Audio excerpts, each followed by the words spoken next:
오늘 말씀은 하나님께 가까이라는 제목으로 전하겠습니다. 살다 보면 우리 마음이 무너져 내리는 그런 순간들이 찾아옵니다.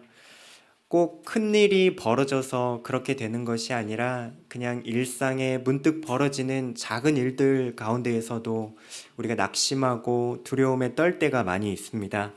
어느 날 문득 기도를 해도 하나님께서는 응답하지 않는 것 같을 때가 있고, 또 남들만큼 나도 열심히 살아왔지만 오히려 그렇게 세상 사람들에 비해서 뒤처져 보일 때, 그럴 때 우리 마음이 무너져 내립니다. 내 곁에 내 편이 되어줄 만한 사람이 아무도 없는 듯 할 때, 이런저런 여러 가지 이유를 가지고 우리의 마음이 너무나도 쉽게 낙담하게 될 때가 있습니다. 목사인 저도 그렇습니다. 여러분들 보실 때에는 제가 늘 걱정도 없고 근심도 없고 담대하게 살아갈 것처럼 보이시나요? 예, 예, 감사합니다. 굉장히 제가 경건할 것 같고 늘 세상은 온데간데 없이 주님과 함께 살아갈 것처럼 보이시겠지만 아니시라면 할 수 없고요. 네, 여러분들 마음속에 일종의 목회자를 향해서 그런 기대와 이상들이 좀 있으실 겁니다. 그렇지만 제가 결코 그런 사람이 아니라는 것을 제 파트너이신 김미순 전도사님께 여쭤보면은 정말 잘 답해 주실 거고요. 그리고 얼마나 제가 정말로 형편없는 사람인지는 저희 아내에게 물어보시면은 정말로 밤을 새서 가르쳐 줄지도 모르겠습니다. 특히나 제 마음이 가장 많이 무너져 내릴 때가 있는데요. 우리 성도님들께서 품고 계신 그 삶의 문제를 제가 마주할 때 제 힘으로 아무것도 도와드릴 수 있는 것이 없어서 그럴 때 제가 더욱더 마음이 무너지게 됩니다. 물론 저는 하나님이 아니기 때문에 당연히 그럴 수 없다는 것을 잘 알고 있습니다. 그럼에도 불구하고 제 마음의 한켠에는 왜 이렇게 나는 능력이 부족할까? 내가 할 수 있는 것이 왜 이렇게 별로 없을까? 제 자신이 너무나도 작게 느껴질 때가 있습니다. 오늘 시편의 저자인 아삽도 그러했습니다. 여러분, 아삽이 어떤 사람인지 아시나요? 다윗이 직접 친히 세운 찬양 대장이었습니다. 다윗의 장막에서 찬양을 이끌었던 예배 인도자였고 영적인 지도자가 바로 아삽이었습니다. 그런 그가 시편 73편에서 이렇게 고백을 하는데요. 2절 말씀을 보면 나는 거의 넘어질 뻔하였고 나의 걸음이 미끄러질 뻔하였다, 이렇게 말하고 있습니다. 아무리 믿음이 커 보이는 사람이라 할지라도, 혹은 훌륭한 예배를 이끄는 그런 지도자라 할지라도, 저 같은 목사일지라도 언제든지 우리의 마음은 낙심하고 무너져 내릴 수 있습니다. 그렇다면 질문이 하나 생깁니다. 우리의 무너진 이 마음은 어떻게 해야 회복될 수 있을까요? 오늘 우리가 함께 읽은 이 시편 말씀은 그런 아픔이 있는 사람들을 향해 하나님이 주시는 위로와 응답이 담겨 있습니다. 오늘 말씀을 통해서 하나님이 무너진 마음을 가진 우리를 어떻게 회복시키시는지 함께 살펴보도록 하겠습니다. 첫 번째, 마음이 무너질 때 있는 그대로 우리는 하나님 앞에 나아가야 합니다. 아삽은 하나님 앞에서 자신의 상태를 숨기지 않았습니다. 21절과 22절 말씀 다시 한번 함께 읽어보실까요? 시작. 내 마음이 산란하며 내 양심이 찔렸나이다. 내가 이같이 우매의 무지함으로 주 앞에 짐승이오나. 아삽은 자신의 내면에 대한 그런 묘사로서 두 가지 단어를 사용합니다. 산란하다, 그리고 찔렸다, 이 두 가지 표현을 쓰고 있는데요. 이 산란하다라는 표현은 원래 무언가가 상하여서 발효되고 부패했을 때 부글부글 끓는 그런 모습을 가리키는 게 산란하다라는 표현입니다. 마음이 얼마나 상했으면 썩다 못해서 부글부글하게 끓고 있다고 말하는 것일까요? 또 양심이 찔렸다라고 말을 하고 있습니다. 여기서 찔렸다는 것은 날카로운 창이나 화살이 관통하면 생기는 그런 뚫림을 표현하고 있는데요. 양심이 뚫렸다. 여기서 양심이라는 이 표현 역시 문자 그대로 하면 우리 신체 기관 중에 신장을 가리킵니다. 히브리 사람들에게 신장은 감정과 도덕과 양심 등 일종의 내면을 관장하는 기관이 바로 신장이었는데요. 그런 신장이 구멍이 나서 제 기능을 할 수 없을 만큼 문제가 생겼다라고 고백하고 있습니다. 도대체 아삽은 무엇 때문에 그의 마음에 어려움이 찾아왔을까요? 시편 73편 3절부터 12절을 보면 그 상황이 자세하게 나오고 있는데요. 한마디로 요약하자면은 악인은 하나님 없이도 너무나도 잘 살아가고 형통하고 부유한 상태로 있는데 하나님의 사람들은 그렇지 않기 때문에 그의 마음이 무너져 내리고 있습니다. 이러한 현실 때문에 아삽의 신앙도 흔들리고 있고 그의 감정과 의지도 무너져 내리고 있습니다. 하나님을 믿고 살아가는 것이 진짜 우리 삶에 가치가 있는 일인가? 그의 삶에 의문이 찾아오고 있습니다. 실제로 그렇습니다. 우리가 걸어가는 이 신앙의 여정은 믿지 않는 세상 사람들의 삶보다도 더 힘들고 어려울 때가 있습니다. 대표적인 일이 바로 주일 성수이지요. 여러분들의 안 믿는 친구들은 주일에 어떻게 살아가고 있나요? 굉장히 자유롭게 놀러 가기도 하고 쉬기도 하고 필요하면 일도 합니다. 그런데 여기에 모인 우리 형제 자매님들은 주말이 어떻습니까? 세상 사람들은 아무도 알아주지 않지만 이 예배당에 나와서 예배하고 봉사하고 모임도 참석하고 갖은 훈련을 받으며 쉬지도 못한 채 오히려 주말이 지나면 더 피곤한 상태가 되기도 합니다. 또 하나님과 세상 앞에서 내가 신앙의 양심을 가지고 정직하게 살아가려고 하면 정작 세상 사람들은 우리를 바보 같다고 비웃기도 합니다. 남들이 다 하는 편법과 속임수 그리고 뒷담화 같은 그런 일들에 끼지 않아서 때로 소외당할 때도 있습니다. 신앙의 가치를 지키다가 경쟁에 밀려나서 손해가 이만저만이 아닐 때가 참 많이 있습니다. 이런 일이 반복되고 계속해서 일어나다 보면은 우리의 마음이 얼마나 낙심이 되고 근심이 되는지 모르겠습니다. 아삽이 딱 그런 마음이었던 것 같습니다. 하나님이 살아계시고 하나님이 선하다는 사실은 분명히 알고 있습니다. 하지만 악인들이 이 세상에서 더욱 득세하는 모습을 보며 하나님이 진짜 그렇게 선하신 분이실까? 하나님이 진짜 능력이 있으신 분이실까?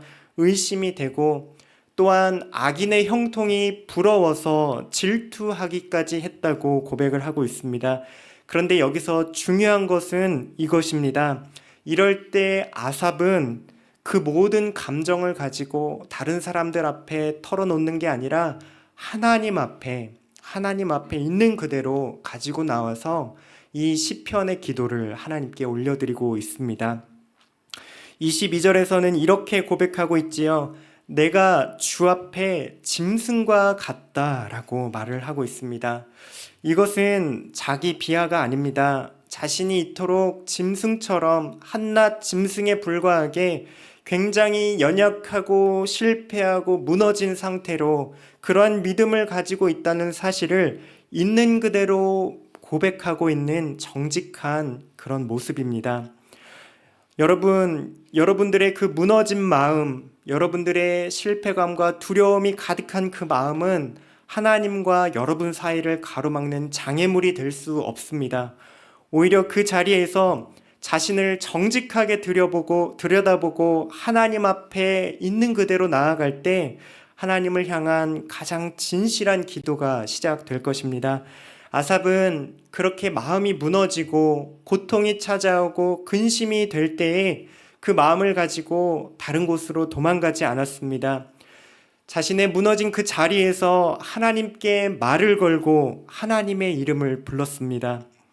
여러분들의 마음이 무너지는 것 같을 때 때때로 하나님의 선하심과 하나님의 그 능력이 의심이 되고 나의 믿음, 나의 신앙, 나의 인격, 나의 모습이 정말 저 바닥이 드러나는 것 같이 엉망일지라도 있는 모습 그대로 하나님 앞에 앉으시기를 축원드립니다.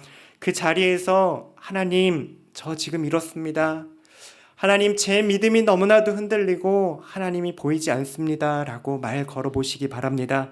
길고 완성된 형태의 기도가 아니어도 괜찮습니다. 아삽처럼 그저 있는 모습 그대로 엉망인 상태로 하나님 앞에 앉는 것, 그것이 바로 회복을 향한 첫 걸음이라고 오늘 말씀이 우리에게 가르쳐 주고 있습니다. 그렇게 우리가 하나님 앞에 나아갈 때 하나님은 우리를 어떻게 받아주실까요? 두 번째입니다. 우리가 넘어질지라도, 우리가 실패할지라도 하나님은 우리를 끝까지 붙들어 주십니다. 23절 말씀을 또 함께 읽어보시겠습니다. 시작. 내가 항상 주와 함께하니 주께서 내 오른손을 붙드셨나이다. 앞서 읽은 22절과 23절 사이에 한글 성경에는 번역되지 않은 접속사가 하나 있는데요. 그러나, 그럼에도 불구하고 라는 접속사가 생략되었습니다. 22절의 고백이 무엇이었죠? 나는 쓰러지고, 나는 흔들리고, 나는 하나의 짐승에 불과하지만, 그러나, 그럼에도 불구하고 주님이 나를 놓지 않으셨다. 이렇게 고백을 하고 있습니다. 그렇습니다. 아삽은 흔들리고 넘어졌습니다. 그때 하나님은 아삽에게 어떻게 행하고 계셨을까요? 그러할지라도 하나님은 아삽과 함께 하셨고 아삽을 떠나지 않으셨고 아삽의 오른손을 꼭 붙들고 계셨다라고 이야기하고 있습니다. 여러분, 영화의 한 장면을 한번 떠올려 보시면 좋겠습니다. 아찔한 절벽에서 한 사람이 낭떠러지에 떨어지고 추락하고 있습니다. 그 순간 주인공이 달려와서 그 추락하는 사람의 손을 꼭 붙잡고 건져내려고 하고 있습니다. 그런데 떨어지는 사람은 자신에게 더 이상 가망이 없는 것을 보고 이제 손을 놓으라고 말을 하지요. 그런데 주인공은 끝까지 그 손을 놓지 않고 온 힘을 다해 버텨서 마침내 소중한 사람을 건지는 그런 장면 본 적이 있으실 겁니다. 바로 그런 모습처럼 아삽은 자신이 낭망하고 쓰러지고 그 절벽 가운데 떨어지는 것 같을 때 하나님의 손을 놓을 뻔하였지만, 그런데 하나님은 아삽의 손을 결코 놓지 않았다라고 고백하고 있지요. 특히 성경에서 오른손을 붙든다라는 표현은 완전한 보호와 친밀한 동행을 나타낼 때 자주 사용되는 표현입니다. 이사야서 41장 13절 말씀을 보면 이는 나 여호와 너의 하나님이 내 오른손을 붙들고 내게 이르기를 두려워하지 말라 내가 너를 도우리라 할 것임이니라 이렇게 말하고 있습니다. 하나님께서 하시는 일이 무엇입니까? 우리가 믿음이 연약해지고 우리가 흔들리고 실패하면 우리가 느낄 때 하나님은 우리를 떠나가실 것 같이 그렇게 여기곤 하지만 시편에서 고백하는 하나님은 우리의 느낌과는 전혀 달랐습니다. 우리의 실패와 우리의 두려움과는 상관없이 하나님이 언제나 우리와 함께 하시고 우리의 오른손을 붙들고 계시다라고 말씀해 주고 있습니다. 특히 주목해 볼 것은 23절 초반에 내가 항상 주와 함께 한다라고 고백을 하고 있습니다. 내 감정이 엉망인 날일지라도, 내가 부부싸움을 한 날일지라도, 내 기도가 별로 잘 되지 않는 날일지라도, 심지어 내가 하나님이 내 곁에 가까이 계심이 느껴지지 않을지라도 항상 주님이 나와 함께 계셔서 나의 오른손을 붙드실 것이라고 말하지요. 주님의 붙드심은 우리의 상태에 달려있지 않습니다. 하나님의 붙드심은 전적인 은혜요, 하나님의 선택입니다. 이처럼 하나님이 나를 끝까지 붙드심을 믿고 확신한다면 우리가 할 수 있는 일이 무엇이 있을까요? 사랑하는 여러분, 기도의 자리를 포기하지 마시고 계속해서 지켜가시기를 바랍니다. 예배의 자리를 포기하지 마시고 하나님의 말씀 앞으로 계속해서 나아가시기를 바랍니다. 내가 무언가를 애써서 나의 삶을 바꿔보려고 그렇게 노력하던 그런 힘주던 인생에서 나의 힘을 조금 빼고 우리의 크고 작은 모든 일상의 일들을 주님께 맡겨드리고 주님께 의탁하십시오. 그럴 때 주님이 우리의 인생을 어떻게 붙드시고 우리의 인생을 어떻게 책임져 나가시는지 주님의 손이 하시는 일들을 우리가 보게 될 것입니다. 끝으로 우리의 마음이 무너져 내릴 때 우리가 반드시 기억해야 할 것이 있습니다. 세 번째, 결국 하나님과의 거리가 우리 인생의 결말을 결정하게 된다는 사실입니다. 27절과 28절 말씀 또 한번 한 목소리로 읽어보겠습니다. 시작. 무릇 주를 멀리하는 자는 망하리니 음녀같이 주를 떠난 자를 주께서 다 멸하셨나이다. 하나님께 가까이함이 내게 복이라. 내가 주 여호와를 나의 피난처로 삼아 주의 모든 행적을 전파하리이다. 27절과 28절의 말씀은 아주 뚜렷한 대조를 보이고 있습니다. 하나님을 멀리하는 자는 망하고 하나님을 가까이 하는 자가 복되다라고 말하고 있죠. 이것은 단순히 나는 불교가 더 나은 것 같아, 나는 천주교가 조금 더 세련된 것 같아, 아니 기독교가 조금 더 따뜻하고 괜찮은 것 같아 라는 이런 종교적 취향이나 어떤 인간의 선택 문제를 이야기하는 것이 아닙니다. 아삽은 하나님을 가까이 하는 것이 곧 우리의 생명의 문제, 우리의 생명과 우리의 삶의 문제와 직결된다라고 연결짓고 있습니다. 여러분, 우리의 생명은, 우리의 인생은 우리가 무엇을 얼마나 가졌느냐 이러한 사실에 달려있지 않습니다. 우리가 누구와 가까이 있느냐, 누가 우리의 인생을 끝까지 책임지실 수 있는가, 이것이 진짜 중요한 문제다라고 분명하게 말해주고 있습니다. 우리가 무엇을 가졌는가, 세상에서 어떤 지위와 명예와 어떤 타이틀을 지녔는가, 이러한 사실은 우리를 영원에 이르기까지 지켜주지 못합니다. 아삽이 발견한 것은 하나님 없이 그저 세상의 것을 추구할 때 잠깐은 좋아 보일 수 있겠으나 그 어떤 것도 영원한 피난처가 될 수 없다는 사실, 그 사실을 붙들고 고백하고 있습니다. 그럼 진짜 복은 무엇일까요? 아삽은 이렇게 고백합니다. 하나님을 가까이 함이 내게 복이라. 하나님을 가까이 하는 것이 내게 진짜 복이다 라고 고백합니다. 사랑하는 성도 여러분, 하나님을 가까이 하는 것, 하나님께로 가까이 나아가는 것, 그것 자체가 복이신 줄을 믿으시기 바랍니다. 하나님은 단순히 복을 주시는 분이시기 이전에 하나님 그분 자체가 세상 그 무엇과도 바꿀 수 없는 복이신 그 자체이심을, 복 그 자체이심을 믿으시기 바랍니다. 여러분, 어떤 자녀가 부모님이 주는 용돈이나 부모님이 해주는 선물만을 원하고 사랑한다면 어떤 마음이 드시겠습니까? 이것이 얼마나 안타까운 일인지 모르겠습니다. 저희 집에는 2살박이 딸이 있는데요. 제가 집을 가면은 항상 저희 아이가 저에게 달려와서 말하는 것이 있습니다. 아빠, 깎아 좀 줘. 이렇게 말을 합니다. 네. 저희 아내는 까까를 잘 주지 않기 때문에 제가 마음이 약해서 항상 까까를 잘 준다는 사실을 굉장히 잘 이용하는데요. 그래서 하나 까까를 주면서 제가 어떻게 하냐면은 우리 아이 이름을 부르면서 뽀뽀 좀 해줘 하면 뽀뽀도 해주고 안아줘 하면 안아줍니다.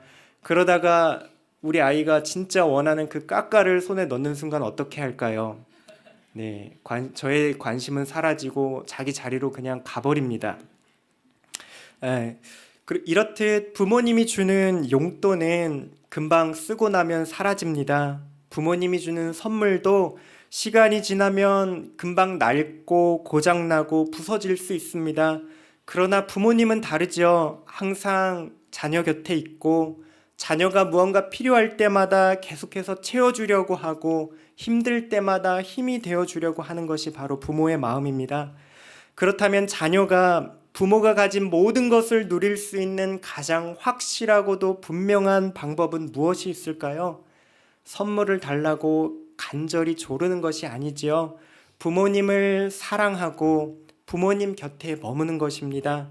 부모님과 가까이에서 자녀가 함께 살아가고 부모님과 가까이에 함께 그렇게 지내는 것, 그것이 바로 부모님이 가진 모든 것을 누리는 비결입니다. 하나님과의 관계도 이와 같습니다. 우리의 삶 속에 하나님과의 거리가 계속해서 가까워지면 가까워질수록 우리는 안전할 것이고 하나님이 하늘의 것으로 우리의 삶을 계속해서 채워줄 것입니다. 반대로 하나님과 거리가 멀어지면 멀어질수록 우리는 잠깐 있다 사라지고 말 그런 세상의 것들만을 의지하고 추구하고 탐욕하며 그렇게 살아가게 될 것입니다. 하나님과의 거리, 하나님과의 관계가 우리 인생의 결말을 결정한다는 사실, 바로 이 사실을 마음 깊이 새기시기를 바랍니다. 말씀을 맺겠습니다. 아삽이 마음이 무너져 내릴 때 그가 내린 결론은 단순합니다. 하나님을 가까이 하는 것이 내게 복이다. 하나님을 가까이 하는 것이 내 삶의 모든 문제의 해결이요, 내 삶의 모든 근심과 걱정과 낙심거리의 유일한 위로다라고 고백을 하고 있습니다. 그래서 말하는 것은 내가 주 여호와 하나님 그분 한 분만을 나의 피난처로 삼을 것이다 라고 결단하지요. 아삽 주위에 이러한 결단을 할지라도 아삽 주위에 바뀐 것은 아무것도 없었습니다. 여전히 악인들은 더 번성하였고 여전히 풍요를 누리고 성공하고 건강해 보였습니다. 그럼에도 불구하고 그는 하나님을 가까이 하기로 선택하였습니다. 왜냐하면 하나님은 이 세상뿐만 아니라 영원에 이르기까지 우리의 모든 삶과 생명을 책임져 주실 수 있는 진정한 복의 근원이시기 때문입니다. 오늘 이 자리에 마음이 무너지고 또 실패와 두려움 가운데 앉아 계신 분이 계실까요? 그저 하나님께로 가까이 나아가시기를 축원드립니다. 우리의 모습과 상황과 처지를 그 하나님 앞에 나아가서 있는 그대로 아뢰어드리십시오. 하나님 곁에 있는 것, 하나님께 가까이 가는 것, 그것이 진정한 복입니다. 온 세상을 다 얻을지라도 하나님을 잃으면 그것은 모든 것을 다 잃는 것입니다. 하나님 앞에 가까이 나아갈 때에 하나님이 우리의 오른손을 붙잡아 주실 것입니다. 우리가 때로 그 사실을 느낄 수 없을지라도 하나님은 여전히 우리 곁에 항상 계십니다. 하나님은 결코 우리 손을 놓지 않으실 것이며 하나님이 우리의 피난처가 되어 주실 것입니다. 오늘 바로 이 자리에서 하나님께 한 걸음 더 가까이 나아가시기를 바랍니다. 주님이 우리의 피난처가 되어 주사 우리의 삶이, 우리의 마음이, 우리의 신앙이 흔들리지 않도록 계속해서 붙잡아 주실 것입니다. 믿음의 한 줄 고백 함께 고백하시겠습니다. 시작. 나는 내 마음이 무너지는 순간에도 내 손 꼭 붙잡아 주시는 하나님께 가까이 나아갈 것을 선택합니다.